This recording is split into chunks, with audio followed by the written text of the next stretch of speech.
মমতা ব্যানার্জির সরকার আজও ভালো বলে শুভেন্দুর মতো লোককে সোশ্যাল মিডিয়াতে দেখতে পাওয়া যাচ্ছে।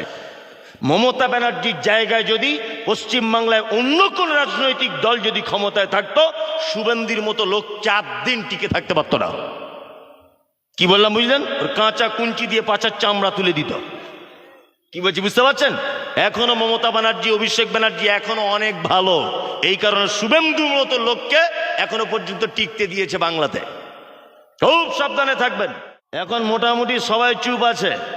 পশ্চিমবাংলার একটা গাধা খুব উল্টো পাল্টা বলছে, তার নাম হচ্ছে কি শুভেন্দ্র অধিকারী। ও এমন ভাব দেখাচ্ছে মনে হচ্ছে ওর বাপের দেশ এটা, আর আমরা মনে হয় মানে পালিত পুত্রের মতো এসেছি। তোমার চামড়া উঠে যাবে। ইতিহাস তুমি পড়েছ? ইতিহাস তুমি জানো?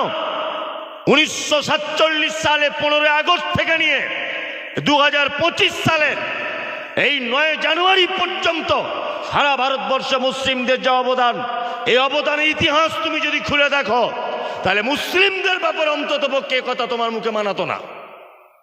তুমি ইতিহাসই জানো না।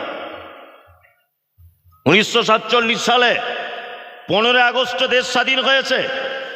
দেশ স্বাধীনতার জন্য সব থেকে বেশি ওলামা একরামগণ রক্ত দিয়েছে, সব থেকে বেশি। তার জ্বলন্ত প্রমাণ রয়েছে।